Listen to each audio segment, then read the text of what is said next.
Welcome to Real Estate Radio Live, an informative and engaging podcast discussing everything you need to know about the world of real estate.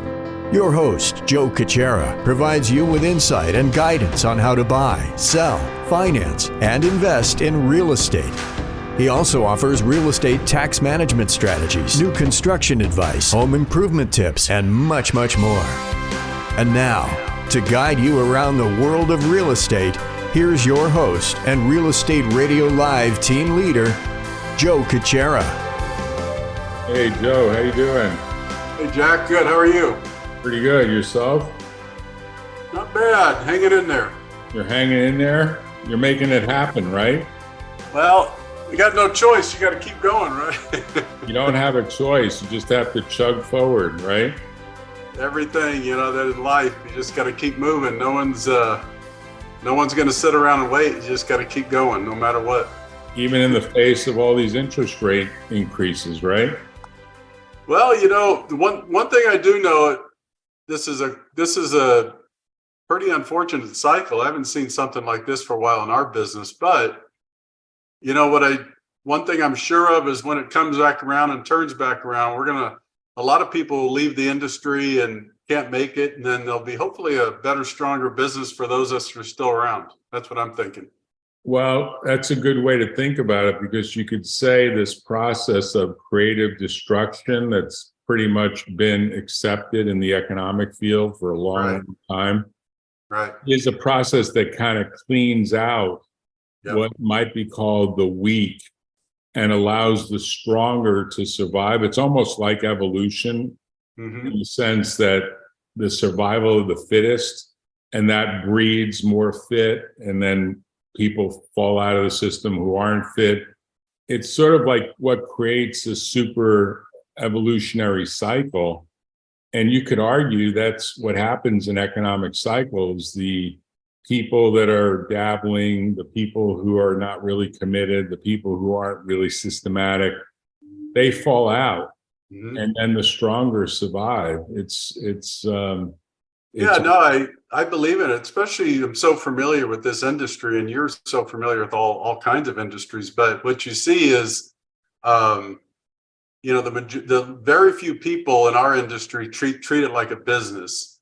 Both real estate and lending are pretty similar. I'm sure there's other markets or other industries like that. So what happens is when times get tough, most of the time the people that were looking for the easy money bail out. Matter of fact, I read a statistic the other day. It was alarming even to me. They said, I think it was almost 40% of all licensed loan officers that were licensed to do business under the MLS with the lending license. Almost 40% did not renew in the last year. Almost 40% of those that were licensed the year before. Wow. That's a big number. That's a surprising piece of data, because it is suggesting that there's a lot more people that are weak, and they see other opportunities for their time than paying the renewal fees, right? Or they just saw, I hate to say it, but a lot of people get into the mortgage. I'm sure that, and there may be other industries like this, that there's a natural tendency to dive into mortgage and real estate when things look like they're easy and people are making money. And then what happens is when the market's kind of level or they correct, then there's a washing out, kind of to your point earlier when we started. It's probably happening all over the place. I mean, really, even in high tech, we're seeing it for the first time in high tech that I could remember. Right. I mean, that people are recognizing that to some degree, digital platforms in all businesses are producing some degree of efficiency, some degree of effectiveness. Don't need as many people to get something across and signed. I mean, years ago, to sign off on a real estate transaction was a big process. You had to go to the closing office, you had to sit and wait, you had to park your car. The notary came out. Now that's all been semi-automated. The notary comes to your home at a convenient 15 minutes, and 15 minutes in and out. I'm sure mistakes are made along the way, but fundamentally it's viewed as a much more streamlined process, right? It really is. I mean, again, I'll speak to the mortgage industry, and real estate is simplified. You know, real estate is still a local kind of market, so to speak, but lending has really changed because of the online platforms, the ease of use, the better technology. I could tell you that I would say 10 years ago, you know, I've been doing this mortgage lending for 23 years. 10 years ago, maybe you saw 50 to 60% of your people that you did business with in person. 5 years ago, maybe 20 or 30%. And then before COVID hit, it was down to seriously 10 or 15%. And now, even when you encourage people to come in, they just, you know, unless they're elderly, unless they have some real concerns and they're, you know, they want to physically drop off papers to you and things like that, you really don't, people aren't face to face anymore. I agree with you, and it's happening in the law field, and I'm told by the accountants it's happening in the accounting field as well, where historically you had to meet your client in person. Like, you wouldn't even take a client without looking them in the eye and getting a comfortable feeling that, I mean, look, I've met clients in different states of their personal situation. Some have walked in drunk, some have walked in stoned, some have walked in with brilliant ideas, you know, some have walked in dirty. I mean, look, the story about 𝗥𝗲𝗎𝗄𝗏 is a great story. I love that. I tell that story to people all the time. I love that story you have about that. They didn't exactly get dressed up for that meeting, but conceptually, you would still meet because the physiological connection created or didn't create a bond. It either did create a level of trust or didn't create a level of trust. And that would be a factor in judging whether you were going to take the client or not.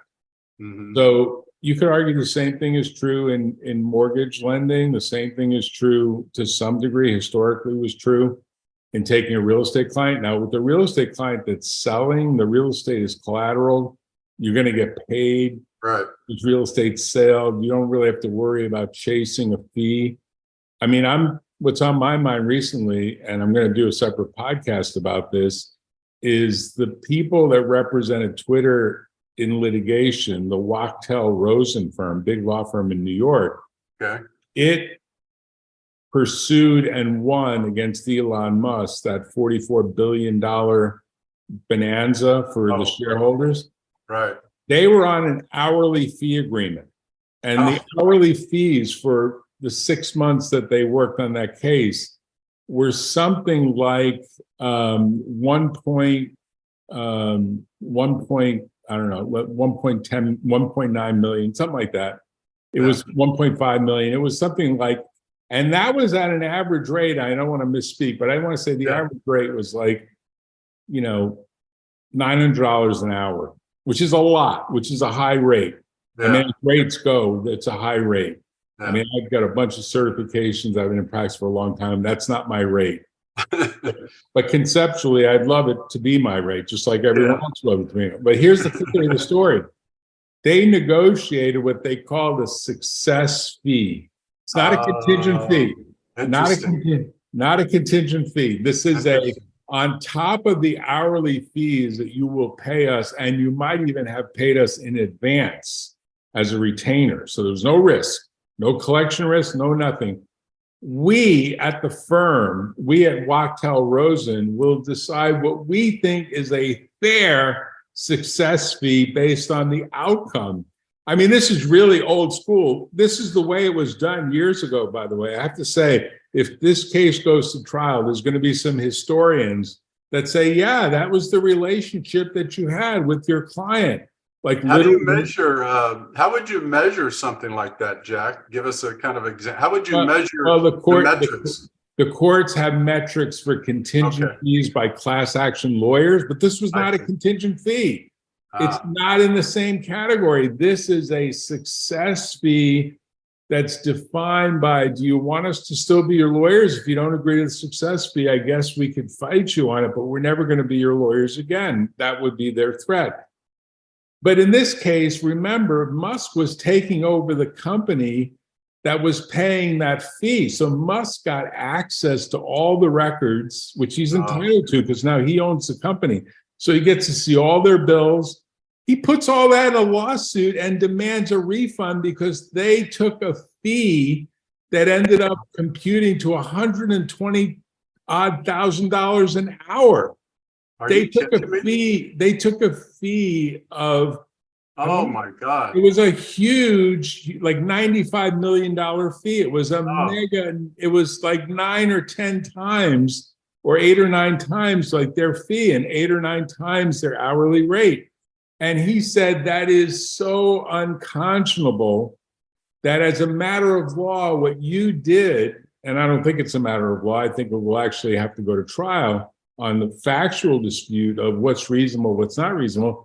His argument is there was no fiduciary that was actually managing the relationship. They said, we want this $90-odd million for our fee. The chief legal officer said, that's fine with me. I'm probably going to get fired tomorrow anyway. The CEO signed off on it. And I think one of the board members, they have quoted an email from a board member who said, oh my God, I had no idea that we were paying them that kind of money. And of course, that board member is being really worried about getting sued as well, because to some degree, they let the fox into the hen house. I'm sure that's how they'll end up describing it. And it's a little bit like, look, Elon, you refused to honor the contract. We're now going to get even with you because we've hired a big law firm. The law firm has a success fee, and that money is going to come off out of the cash that was available. And his argument is that cash should have been on hand to manage this company that was otherwise close to the edge of bankruptcy. I mean, he's got a legitimate argument that had another law firm just been a straight hourly fee, fee, maybe they would have to shop around. I'm sure there's other big law firms that would have loved for 6 months of work to get, $1.5 million or whatever they got. Right. Big billing for a case that was in Delaware. The law firm was in New York. The witnesses were mostly in California, but it wasn't a California law firm. 𝗥𝗲𝗡𝗡 is a New York law firm, but they are viewed as the powerhouse go-to law firm for corporate fights. And, when I think about, did they even have an in-person meeting? When we get back to the thread of our original discussion, did they even have an in-person meeting? They probably did it all by email and by Zoom. Wow. I don't know that to be sure, but there's billing records that probably will say what actually happened there. I think the court appearances, Joe, added up to like less than 50 hours of time. I don't know, but 50 hours of time in court, and to get $90 million for 50 hours worth of in-court time, if you really want to boil it down to what was all this work for. They never went to trial. Yeah. Case settled right before the trial, so they did do a lot of work leading up to the trial. But most of it is a success fee. Well, I'm sure it's systemic to so many different industries, Jack, but what comes to my mind is how must shareholders feel when they have an executive, a president, a CEO signing off something so ridiculous, but yet they're trusting them to run a company reasonably. Oh, yeah. Right? You could argue that both that chief legal officer, that CFO, that CEO, whoever touched, they're going to be looked at like you basically allowed the company to be looted. Yeah. We don't want you on our staff. Now, their argument's going to be, well, we signed a contract that said they get to decide their success fee in good faith. They gave us an argument for how much they work 24 hours a day. And I'm sure they did. I mean, I'm sure there were people that were really burning the midnight oil, but under law, the midnight oil, if you really are looking at double time or triple time, still would not have added to $90 million. If you hold a view of what's the reasonable metric, it usually isn't more than triple the hourly rate for someone that's doing weekend work, if you really want to talk about the price of labor. But then again, their view is we're not labor. We're like the most important component of the enforcement mechanism of this lawsuit that had to be brought. Now, whether that's true or not is going to get dissected and trisected, but think about the reputation. of 𝗥𝗲𝗡. It looks like they raided this little, not little, I mean, it's a public company, or was a public company, because now he's taken it private. And his argument is, he overpaid. And of course, he wanted to get out of the deal, but it must have been really scorching when he saw that fee, because he was like, wow, this is like they emptied the bank account out. Right? Wow. Yeah, that's just amazing. I know there's so much going on in Silicon Valley. You and I exchange information all the time. It just feels like something's about ready to pop. And I don't know if it's related to real estate. We see a lot of changes in high tech. There's a lot of things going on in the banking industry that make me concerned that there's thoughts that rates could go up over 8%. There's one of the startling articles you and I were discussing, let's talk a little bit about, is what was it if Airbnb decided to put all the homes on the market at one time? I think our percentage was, these are the kinds of things we forget about. And most of us just think people aren't going to dump properties. But just like the stock market, wouldn't you say that if big institutions own a lot of property, they may dump at certain times? Well, I agree with you that something seems very fragile at the moment, or as things seem to be, particularly in the office market, particularly in San Francisco and other big cities, New York City included, there just is less of a willingness to commute into an office by mass transportation, by whatever you want to call it. People are just unwilling to commute, and they don't want to be in an office. They want to do their work from their home office using their laptop or iPad or whatever they're using. And they don't want to suffer what's probably, for most people, a couple of hours between getting dressed, making lunch, packing it. There's time that you kill both ways, right? Now, of course, it leads to a lot of good things locally for local businesses. And I don't know how restaurants are possibly making it in San Francisco without that foot traffic. I don't know, but I do want to share a quick story I heard today, and I won't name any names, but this is kind of epidemic though. And I'll tell you, a friend of mine was sharing a story about their daughter's son, could have been a friend's daughter's son, but there was a couple of cases, not just one. And it brought to my attention, they said, yeah, so-and-so's, they're quitting. A couple of people had quit this job. And I said, well, why are they quitting? It seemed to be a pretty good job. And they said, because they're tired of companies keeping an eye on them when they're at home. They can't run their errands and do other work while they're on the payroll anymore. And I thought that was interesting, where years ago, and even more. So I guess what I'm saying is, you wonder if there's this epidemic out there where people got so used to no supervision, working from wherever they were with no accountability and getting paid. Right. And companies are going, wait a minute, no, hold on a second. This has gone too far. Right. I mean, you could argue the office check-in, which for some people had like a fingerprint or a handprint. Yeah. It was designed to assure that people were not holding 2, 3, 4, 5 jobs at the same time. And we've had cases at the firm, at our law firm, for employers that have discovered that people have 1, 2, 3, 4, and 5 jobs at the same time. And I'm not talking about just, well, they drive for Uber at night, that's moonlighting. They drive for Lyft at night, that's moonlighting. Oh, they have some sort of second job doing some consulting work for unrelated business. Oh, they do some charity work for their church. Okay, those are normal, or arguably they're normal things, but they do affect energy levels and potentially performance. But literally during the workday, on a W-2 where there's multiple employers, it's almost like it should be flagged. Wow. In some system, like they have multiple roles. I mean, you could say this was the modern view that the founder of Twitter had one leg in Twitter, the Jack Dorsey, the CEO of Twitter, one of the founders, took another startup job as a CEO of Square. He had 2 CEO jobs at the same time. I mean, that couldn't have been a great thing for Twitter. It obviously didn't result in super success for Twitter. Now, he may beg to disagree. And sure, Jack Dorsey, I'll have you on the show if you call in, you want to straighten me out about this. But having a CEO that has one leg in one company and one leg in another, what does it say to everyone else?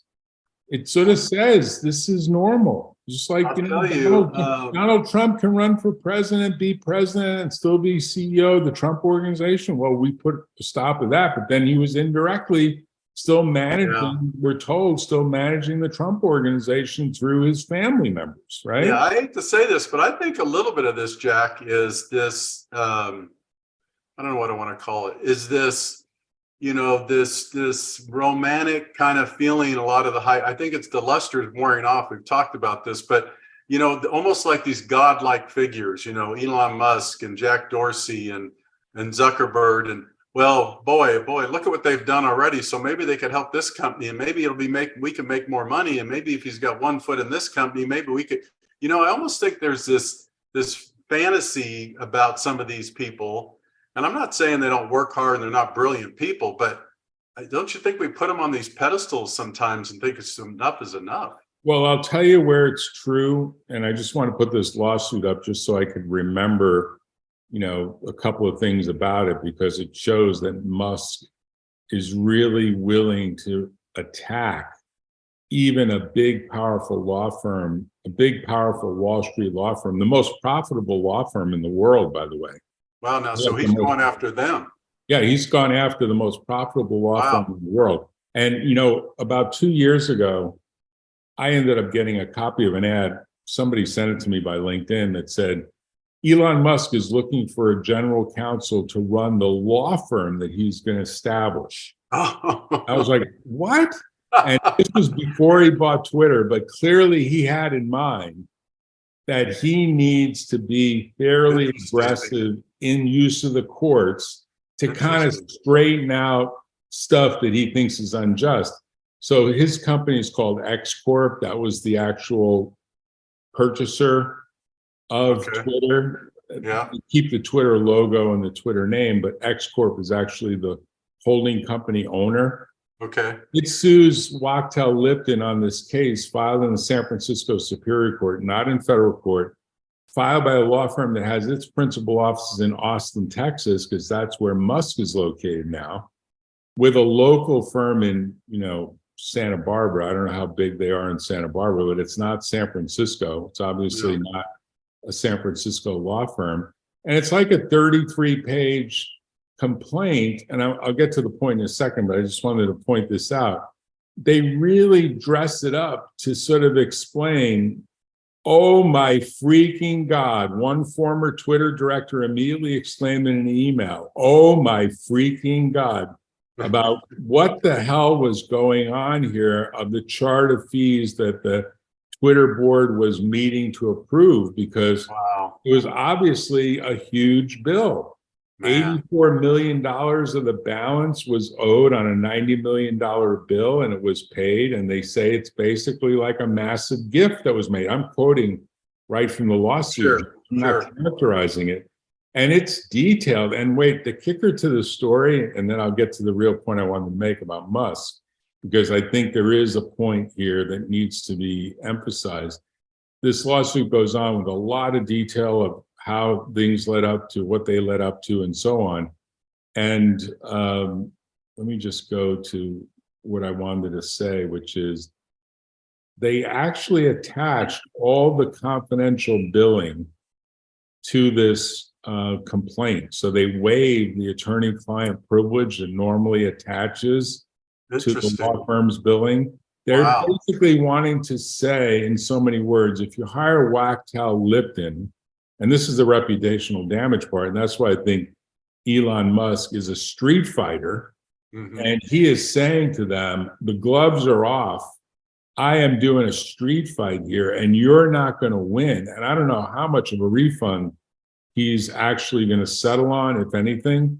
I mean, it's pretty interesting. The complaint in the prayer says, plaintiff does not seek any compensatory damages, but rather seeks the equitable remedies of restitution, fee forfeiture, and disgorgement of legal fees.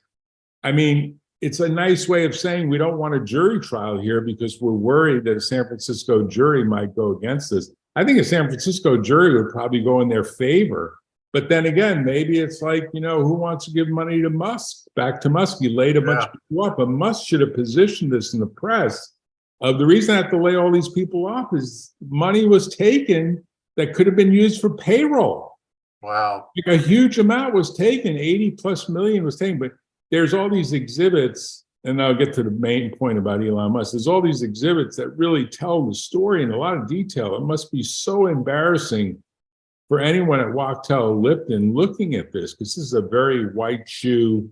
And is this all, Jack, is this all public? All public. This is all public. Very little redaction. Wow. Very little anything here. There is some stuff in this that talks about waiver of jury trial. That's probably illegal in California anyway. Yeah. Maybe they're trying to get around an arbitration clause. Maybe that's part of what's going on. I mean, it's a signed agreement, but still the size of the fee was look at the law firm, the name. No, it's a big New York law firm. There's look at that. I mean, this is not huge by anyone's standard. Yeah. It's big, but it's not huge compared to some of them. But this was the actual litigation preparation from inception through July. 5.6 million. Before there was any litigation, they spent 5.6 million. And then look at the number of timekeepers that worked on this, including they just put them in some sort of order that I don't know what. Look at that. Look at the hourly rate. You gotta be kidding me. Yeah. So this exhibit is telling this story. Man. And it gets even more detailed than that, Joe. I mean, I haven't gone through it, but I'm sure someone's going to go through it and do a drill down, and there is a little bit of redaction here and there. Someone's going to do a really detailed drill down of the descriptions. Like, they're going to wonder what were people. I'm seeing quickly $2,000-3,000 an hour, right? Oh yeah. I mean, look at this one word. There's one word description. I mean, this is the stuff that really makes people extremely upset. These one-word descriptions like strategy. There's this person here that just writes a description called strategy. $14,570 for strategy. Right here, this guy, Alexandra Zenditzky, 12.4 hours. Just strategy. 14,000. That's more than $1,000 an hour. For just one line, strategy. One line. Yeah, look at this up. Look at this up here. 5.7 hours for over 10,000. That's $2,000 an hour. Right. He was the highest rated biller. He was the guy in charge. I think William Scott. He's in the news, right? I mean, it's an interesting story. To me, it's a really interesting story, and it's going to make and should make a Harvard business case of how much reputational damage can happen to a law firm that doesn't end up really dotting every I and crossing every T in terms of billing. And I don't know how they would have done that in this situation. They may say that they did it, and they may say they're going to defend these bills. But I have to tell you, any judge, and most judges make, $250,000 a year. They're looking at this like these guys made in less than 6 months, $90 million. Really? This cannot, I don't care any way you look at this. This cannot go well for this law firm, no matter what happens, right? Well, reputationally, there's going to be a big question mark about what was this just designed from day one to have the most number of people. I mean, I think this is like half the firm was billing on this. I mean, we can get an exact count, right? I think at the end of the day, you can count the number of lawyers, and there's only so many lawyers in the litigation department because they have a corporate department as well. Conceptually, and this billing goes on and on and on. This is Exhibit 3 of the complaint. Somewhere in this, you have to say to yourself, did they really need that many people? Did they really need that many expensive people? Do they really need to put the number of hours into this story over and over again. And somewhere in this is going to be a really interesting comparison with some of the other firms that bill, like what did the lawyers that were billing Musk end up spending? That's sort of a comp, right? If you want to look at it comparable. Yeah. And they must be going through this and laughing. I mean, those guys at 𝗥𝗲𝗎𝗪𝗧 must be going through this and saying, wow, we wish we were these guys. Yeah. We wish we were on the other side of this one compared to what we got paid. Now, Musk probably critically reviewed their bills too. I mean, who knows? I don't know. But this bill is quite telling. It's probably a little too soon, but you know what's going to, the one thing that comes to my mind, Jack, and it'll probably take a couple of years, although these days it could be sooner. You know, this all is going to be made for TV and documentary, right? There's going to be shows and movies about Musk and the Twitter takeover and the law firm. Can you imagine? I mean, just like who is Elizabeth? What's her name with the Holmes? Elizabeth Holmes. It's different. Yeah. It's different, right? But my point is, this is so big and far-reaching, and reaches so many people. And then what do you think? Don't you think this wakes up other companies that have done business with this law firm that might want to dig up their books?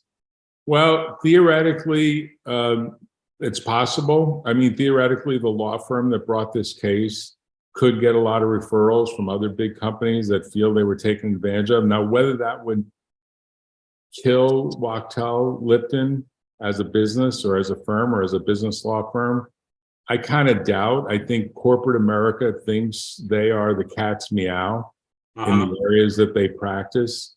Okay. And certainly they won this $44 billion quote unquote recovery. It wasn't really recovery. It was enforcement of a contract. I mean, it was enforcement of a contract that said he basically couldn't wiggle out of the contract. This was not some super sophisticated thing. This was a writing that had been created by lawyers, vetted by experts, reviewed by directors on both sides, and signed and approved by the shareholders.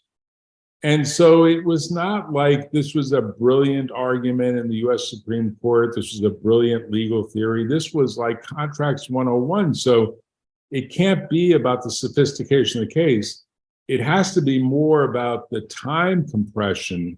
Wow. But even with the time compression, you know, arguably, that's a good thing for a law firm. They get in and out of a case fast. They don't use all their resources for years and years. The class action cases, class action lawyers often have to work for years and years with no compensation. These people were paid a retainer up front, and the work got done in less than 6 months. I mean, this. Literally. I love some of the explanations are just almost comical. Huddles. Legal huddle and all this stuff. That's all happening probably by Zoom or Teams or some other system that's not even in person. And you could argue maybe there's no accountability happening when people are not meeting in person. Maybe a lot of these people were working from home. I don't know what all the maybes are, but I do know that this will go down in the history books. And now I'll get to the point about Elon Musk. So Elon Musk will not, my prediction is Elon Musk will not settle this case without getting the lion's share of this money back. And the only question in my mind is, will the Tesla board or the rocket company board or the Twitter board, the new Twitter board, which I think is, you know, mostly just him, will they say, look, we're going to just take half the money and we're going to be done. They're going to refund us. They're going to give us a refund of, you know, $45 million. And, you know, to these guys, that's like, you know, that's chump change. To the 𝗥𝗲𝗎𝗪𝗘 people, that's chump change. And they could say with a smile, all right, we got paid our fees and a success fee. And the success fee turned out to be, you know, so many times our fee. Right. I think Musk is going to try to get it all back. And I think that 𝗥𝗲𝗎𝗪𝗘 is going to have to really think about whether they take this all the way to the California Supreme Court, assuming it stays in the state courts in California, assuming it doesn't move to the federal courts, because for some reason they didn't name another defendant, which would have broken up diversity jurisdiction. My guess is this is going to get removed to federal court, and it's ultimately going to get in front of a federal judge in San Francisco and ultimately be in the Ninth Circuit, which means the applicable law will be how the Ninth Circuit views California law. But when you look at this from a big picture point of view, Musk feels the legal system is broken. And Musk is going to probably become the Don Quixote of trying to deal with broken aspects of the legal system. And I've got to believe that this fee deal, I mean, this is the original, I think this is the original memo that was kind of justifying the fee. Yeah. They were like trying to put together a justification. You have asked us to supply information regarding fee arrangements comparable. Yeah. I don't think there's really anything comparable, but maybe they did it. I mean, these are the bullet. This has all been made public. I mean, this has got to be viewed as very embarrassing. I don't think they ever expected this stuff to hit the light of day, right? Right. I mean, somewhere in this. But Musk, I think, is going to take this as far as he could take it to be able to say, look, I just think the legal system is broken. And if you allow this to continue, inevitably, you're going to see the kinds of abuses that exist here. Now, I don't know what the internal discussion is that's going on within the Wachtell firm. Yeah. I don't know what the other people that approved this deal, because they've got to be worried that they're going to get sued next and be viewed as somewhat responsible. But it goes to this question of the bigger picture of what's going on in Silicon Valley. There's a lot of people that are making a lot of money, and some people are getting laid off. And all the Twitter employees that have been laid off, if they're reading this lawsuit, they have to be saying to themselves, well, imagine if that money, let's call it even with a reasonable success fee of 10 million, let's call it 70 million, 80 million, Right. some number, call it north of 50 million, we're still available. How many of those people wouldn't have been laid off? Yeah. How many of those people would have stayed? How many of those people would have been like, fine? That's amazing. I mean, that is remarkable. I mean, here it is, summarized, $90 million fee, $5 million that was paid, $84 million success fee, or some portion of that was a success fee. One line invoice. I mean, there's a lot of backup detail there, but fundamentally it doesn't add up. It doesn't add up to that kind of number. So, at some level, you have to wonder, how does a judge who makes $250,000 a day think about this when he goes through this paperwork? All of the judges in San Francisco must be reading it. All of them must be like, wow, we've never seen a fee that high for any litigation. Now, there are exceptions dealing with class action cases where it is a contingent fee. Yeah. The contingent fee really means percentage. And the percentage is quite different because you don't know what's going to happen. But this one's going to go in the books as one of the most off the chart fees that anyone's ever seen. Amazing. So we'll see where it lands, but it does get to this point of what's happening in Silicon Valley, which is there's a lot of people making a lot of money, a lot of people outside Silicon Valley. Wachtell is in New York. Most of those people were in New York, probably all of them. They don't have an office. Maybe they should. Maybe they should have an office. Maybe they should put some of that money. They should probably buy my law firm. Wachtell, you got a ton of money. I mean, they actually need a law firm in San Francisco that is grounded in San Francisco practice. They literally should take some of that money and put together a team in San Francisco. They should buy that beautiful building of yours in Palo Alto from me. Well, they could buy, talk about office buildings, they could buy probably 555 California Avenue. I think it's in default. One of them, several of them are in default. They could probably buy those buildings and put a bunch of lawyers in those buildings. But somewhere in this, if the case stays in California, maybe they're going to try to get it moved to arbitration. Maybe they're going to try to get it moved to the New York federal courts, although I'm not sure the New York federal judges are going to be that much more courteous to them. Maybe they've got as good of a reputation or more of a reputation there. I think this is very much like Musk saying, look, this is like a raider baron type of looting that's gone on. And in many ways, no one really put any fiduciary control over any of this. And it goes to your point. I think it goes to your point that Silicon Valley's culture, with all the wealth, and maybe we have a new cycle of it starting in AI, all of that wealth creates a culture that changes so much of the tradition of what people normally do. Yeah. And so there's a lot of opportunistic behavior that happens. Mm-hmm. And that opportunistic behavior ultimately makes people feel alienated. Yeah. Is this a good place to be? Yeah. It's not a great feeling. It's a feeling that there's like almost like the wild, wild west at this point. And if you're not as wealthy as Musk is to engage in the fight, because he's going to spend probably several $1 million to do this fight. Maybe he's got these lawyers on a contingent fee. That would be right. I mean, if he's got these lawyers, I'll bet. You know, it's funny. I'll bet if nothing else, who's ever working this case now are going to keep a closer eye on their fee structure. well, it's like it creates also some professional jealousy, because if you're looking around, other lawyers are like, I want to get cases like that where I can get basically a 10x multiple on my fee. Yeah. I mean, even in class action cases, you don't see that. Wow. Even in class action cases that last 5 or 10 years, you don't see that.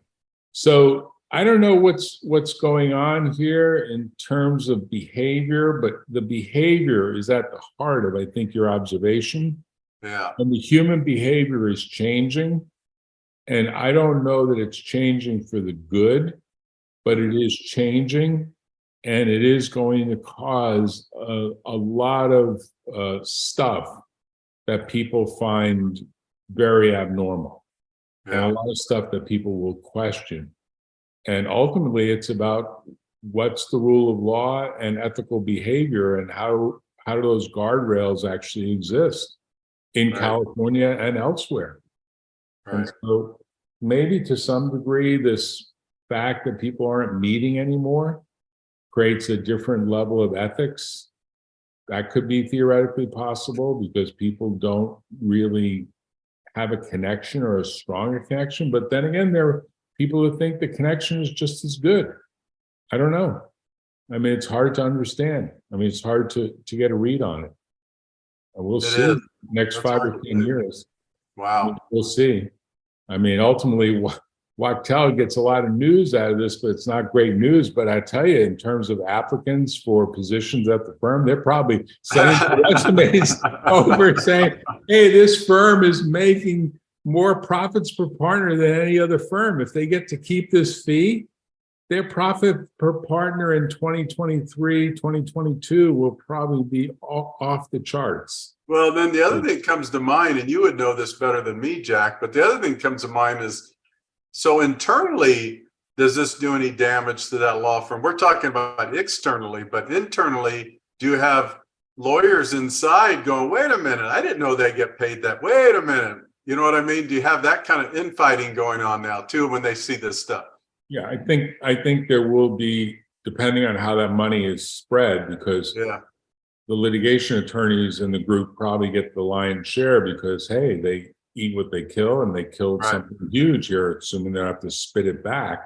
Right. I mean, but the corporate guys are like, hey, what about us? Now, I don't know what the internal sharing is, but if it's clawed back, then there'll be a fight about who should do the clawback, because the argument will be, hey, you litigation guys didn't document the file very well, if that's what's found. I mean, judges can go any which way on how they decide this, but for my money, the better upfront thing that should have happened, not in October of 2022, but back when the fee agreement was signed, and whenever that was, March, April, May of 2022, it should have been, look, the success fee is going to be a large multiple on the amount of our regular fee.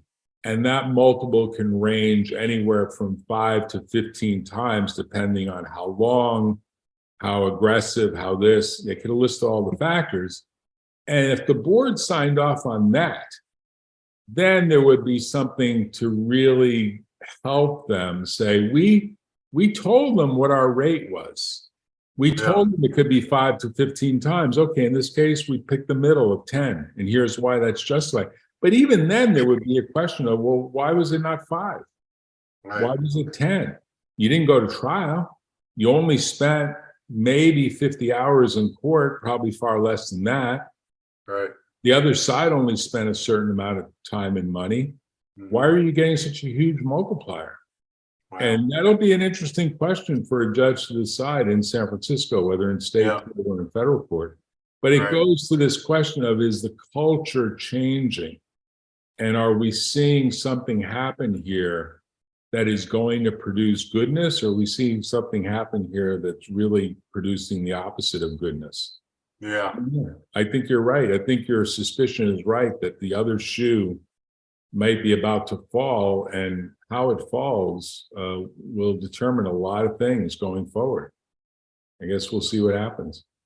Yeah, I don't know. The longer this economy kind of rolls along like it's going, and what I mean by that is, some people might say, well, it doesn't seem to be doing too bad. But if you look at under the hood a little bit more, and the longer these rates stay where they are, and if they go even higher, what that does to so many different markets and goods and services really changes a lot of things. So we'll see. We'll see. I think here we are, into the second quarter. It'll be interesting to see what happens here in the third and fourth quarter. I think the rates are going higher, Joe, and I think we're going to see a lot of banks, as you first noted, collapse, because there'll be office buildings that will not pay the freight. Yeah. Foreclosures will not cover the principal debt. Right. And we're going to see whether that then plays out to layoffs and other activities that result in businesses laying people off. And then you start to see the volume of available housing go on the market very quickly. I would agree. Certainly the second housing. And then real estate and loan professionals like yourself, the better ones will step up to do whatever marketing and other services are required to get replacement owners into those properties at probably a fairly significant discount to what was the real asset value. And then we'll have this creative destruction process grind its way through the economy. And whether it causes another 2007, 2008 kind of debacle, but I expect there to be a lot of smaller banks that will get hurt. Yeah. A lot of replays of SVP, a lot of replays of other banks that have been hurt. And you have to be wary if your money's in a small bank and it's above the FDIC limit. You have to be wary that it has risk, and you might move the money into a failed kind of bank, right? Yeah, and I do think, I'll say it again. I've said it a couple of times. I see this going. The second home market, which exploded during COVID, and I think the numbers, I'm pretty correct on it. Go back, but I'm pretty sure that second home purchases were up 40 to 45% the last 3 years. So what's going to happen is those are going to be the first ones that get dumped. And when people start getting in trouble, right? They might hang on to the rental properties, you could argue, if they need cash or if they lose their job. They may even try to take their profits while they can and unload that real estate. But I think that second home market's going to be interesting, and that's why I highlight places like Montana, Idaho, Vegas to some extent, Arizona to some extent, where there's not super strong job markets to support that accelerated appreciation. So you can't really find someone that's going to go in and buy a home for $3 million in Idaho, right? Not a bunch of them anyway. So that dynamic, I think I'll keep my eye on that, see what's going to happen. Right. Well, we'll do another checkup as things evolve, but generally, I agree with you that it seems as though the second half of the year, if rates increase and if defaults increase, and you could look at little canaries in the coal mine thing, as I've suggested. If you go on things like 𝗥𝗲𝗎𝗪 for cars, yeah, you brought that up. You start seeing people say, I got to get out of my lease of my car. And they use tools like 𝗥𝗲𝗪. And of course, hedge funds have much more sophisticated analytics than what I'm suggesting. It's a message that people can't pay their credit card debt. They can't carry their monthly loan balances. They're trying to tighten their belt as hard and as fast as they can. And with that, you see this recession worry become a reality, and how that ripples through the economy, and what does that do going into the fall and Christmas period, when usually it's more of a boom period. I think we're going to see something very different than what we've seen in the post-pandemic period, and maybe it will lead to something really good. And before we leave too, I want to bring up what you just said. I think it's another point to make, and I know for a fact credit card debt is near an all-time high. It's another thing we keep an eye on. So the reason why that's important, there's two reasons why it's important. It's not only near an all-time high, but let me stress this to those out there listening. It's at an all-time high when the rates on those credit cards haven't been this high in a decade or so. Right. So because it's tied to the prime. So credit cards are tied to prime. So some of these credit cards are 12, 15, 16, 20, 25% interest. Right. It's double barreled. It's double barreled. As the rates go up, people see the amount due as the minimum payment go up. They look and say, this will take us decades to pay off.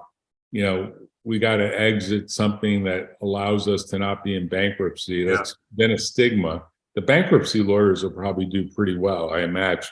I mean, there'll be a lot of filings. But conceptually, it's not a good thing for society to have these huge booms and busts, because there are people that commit suicide. I know. Stuff like this. I mean, it's not like, we don't have from 1929, and I guess we'll go on record here and say 2029 is coming up. We've had the pandemic 100 years later, after 1918, roughly, 1918 to 2018, the pandemic kind of started in 2019, pretty close to 100 years. There could be a big 100-year cycle playing out. I'm not trying to be a psychic here, but there could be a master cycle playing out where basically 4 or 5 generations of people later, there's a certain creative destruction repetition. And there'll be some people that will be destroyed. And there'll be some people that say, why did I work so many years and decades? And then I lost everything. And it might be in some stupid way. Now, the only saving grace is it looks like we have a new iteration in Silicon Valley of artificial intelligence companies, a lot of venture capital going into them, a lot of startups happening, a lot of new tech coming forward, but whether that will be as lasting as the other cycles were, and you could say there have been at least 5 or 6 other cycles in Silicon Valley, starting with the original mainframe computer and going to smartphones. I mean, there have been many, many iterations of this. If this really does catch on, maybe it sustains Silicon Valley and other places where there still is a lot of startup activity that can absorb the talent that gets laid off. But a lot of that activity is machine driven. It's not driven by people. Yeah, there's something brewing, Attention. and I hear you. I don't want to be a conspiracist either, but there's something brewing, and I can't put my finger on it, but I think, again, these rates, the longer they stay higher, and it's going to paralyze, it's already paralyzed the real estate market. People don't want to move. They get low interest rates. Rates will stay high. Debt continues to accumulate and build up. There's got to be a point with layoffs where people start making moves out of desperation. Yeah. Well, Joe, I'll cross my fingers and hope you're wrong and hope that I'm wrong. And we'll laugh I and hope so say too. no. We'll say no. There's resilience, and it's playing out in the human spirit, and it's very powerful. But we'll stay connected, and you take care. Okay. You do the same. Thanks, Jack. You've been listening to Real Estate Radio Live. For more information on today's program, visit 𝗪𝗡radiolive.com. That's 𝗪𝗡radiolive.com. Subscribe to our podcast. Discover more at 𝗪radiolive.com.